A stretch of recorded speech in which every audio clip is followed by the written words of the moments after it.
Hi friends. So today I thought I'll talk about some of the essentials for public policy. There's always these questions as in what are the types of public policy? Sometimes they're quantitative, sometimes they're qualitative. Uh, why is there the use of maths?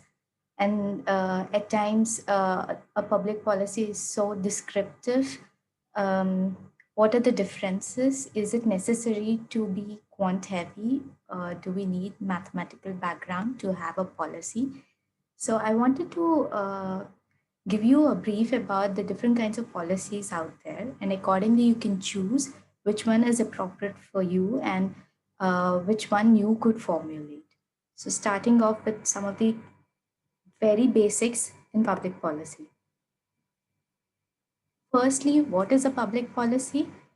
It is anything that has to do to enhance the well-being of public is called public policy.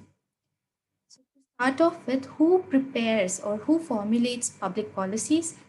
Definitely governments, regulatory bodies, research bodies. These are the main domain experts who prepare these policies so that there is better well-being in the public. The policies are majorly into three types: experts based, second is data driven, third is experimental based. We'll discuss these in more detail. I wanted to highlight that it's not just the government bodies or the research bodies who prepare the policies. These days, corporates also want policymakers. In fact, if these days Facebook, Uber, Amazon have policy managers. So basically, what they do is they liaison and they advocate the company's policy to the government bodies. They represent the company's ideology to the governments. They also partake in policy making. When the government wants to prepare a policy, they generally also create the stakeholder meetings to have a view of every stakeholder in creating that policy. For example, let me tell you about this extended producers responsibility EPR for plastic waste. What happens in that is government wants the views of all stakeholders, so they call even the plastic producers to be part of that particular policy making process. For example, Flipkart produces, Swiggy produces a lot of plastic, so they are also taken into the process. Their views are taken into account, and then ultimately the policy is made. Which is why corporates also hire a lot of policy making managers and policy advocates. Which is why I wanted to highlight that policy is not just for government bodies or regulators or research bodies; it's also for corporates these days. Very important domain these days. So let's first talk about the experts based policy making. The experts based because generally these policies are at macro level, government level policies, and they generally are economists or domain experts who have around 20, 30 years of domain expertise in that particular sector. So, firstly, we'll talk about these big policy names that we see: fiscal policy, monetary policy. So, what is that? Monetary policy, fiscal policy. Monetary policy is prepared by the central bank. For India, it's RBI. Fiscal policy is made by government. They're tools which they tweak in order to increase the inflation in the country or the interest rates in the country so that they the economy is growth is faster. So for monetary policy, the RBI has tools like interest rates, like it has the repo rate or the reverse repo rate. They increase the CRR or SLR accordingly so that they could pump more money into the market and accordingly boost the economy. So that's the tools that they use. Similarly, for government side, what they do is they have these tools of tax collection. So government sometimes increase the corporate tax or the individual tax to increase their revenue and accordingly use that revenue in pumping or boosting the economy. Similarly, they have this government spending, they can reduce the government spending by reducing the subsidies. So these are some of the tools that they have. Accordingly, they regulate the economy's growth and subsequently the development. A small example where I'm telling, like, if you lower the, in case RBI lowers the interest rate. So when there is lower interest rate, there's more borrowing. The demand increases, which is why there is a boost in the economy. So these are simple examples to tell you these instruments are that powerful that they can boost the economy or make or break the economy. Next one we will see again domain experts based, which is sectoral policies. So the recent sectoral policy that we came across is the National Education Policy. This policy was recently restructured. Why and how? If you see on the left hand side, you see the existing academic structure where it is 10 years of education plus 12, 10 till 10th and then 12th. Now they've broken it up into 5 plus 3 plus 3 plus 4. On what basis did they do that? And why did they do that? They've realized that the first earlier structure was not effective enough, or the outcome of the students was passing out are not up to the mark. The quality of education was hampered, which is why they have put in these structures or the levels of secondary stage, middle stage, preparatory stage. They didn't want to bog down students with too much of studies, but at the same time, they wanted to make it experiential learning for middle stage, and then in secondary stage, they made it multidisciplinary. So they have they had noticed which section needs more focus and accordingly prepared these. And definitely, from where do they get this kind of idea? If you have spent around 30 to 20 odd years in educational sector, you would know what are the lacunae in that sector and accordingly come up with these. Similarly, there's this national solar policy that the government has come up with, I think, in 2010. They said India will achieve 100 gigawatts of solar capacity by 2022. How did they come up with this number? If you see the map of India, most of the regions are solar intensive.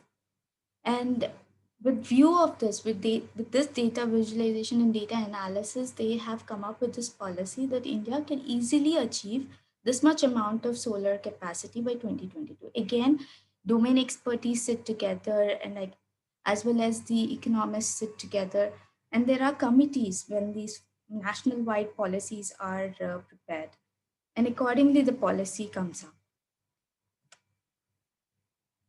All right, so now let's talk about the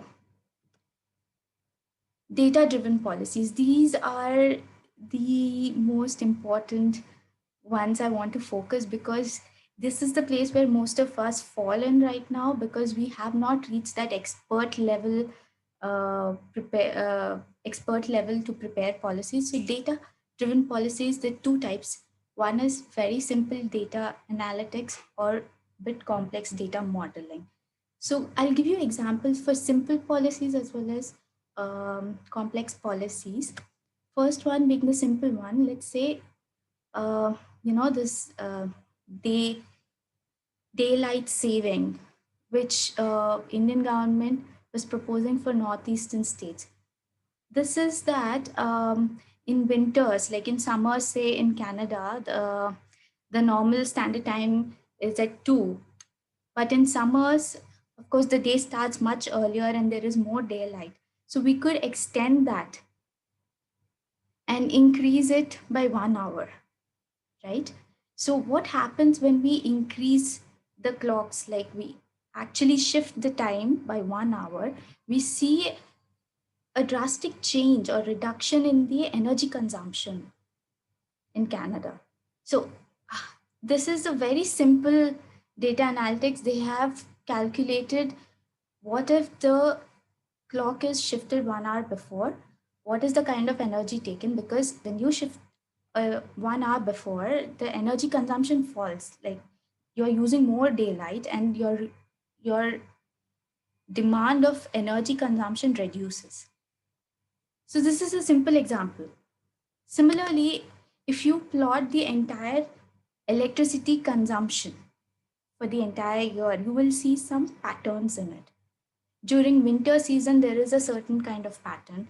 During summer season, there is a certain kind of pattern. You can see there is more peaks in summer, and for winter it is less. So accordingly, you can regulate your electricity production as well. Why produce uh, so much of electricity as much in summer, similarly in winters? Not needed. So these patterns, like simple trends and patterns, can help you uh, come up with small policy ideas like this one. Now, just extending the same electricity example, I would like to show you some complex, sorry, some complex modeling of data. So in this modeling, what we did is the same electricity pattern that we saw, we have split the pattern into how much is seasonal trend, how much is the actual trend in electricity consumption. And accordingly, this is actually the electricity production curve, which was split into, this is the actual data, which is split into seasonality, what is the variation, what's the trend.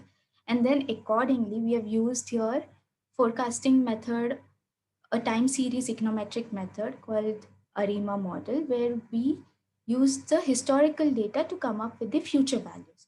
So now, looking at this trend and incorporating the seasonality and the pattern, we project what could be the future requirement, and accordingly we could produce that kind of electricity. So we are being one step ahead and realizing that, oh, this is my demand, this is how my pattern is going to be, my future requirement is this, so I will produce accordingly.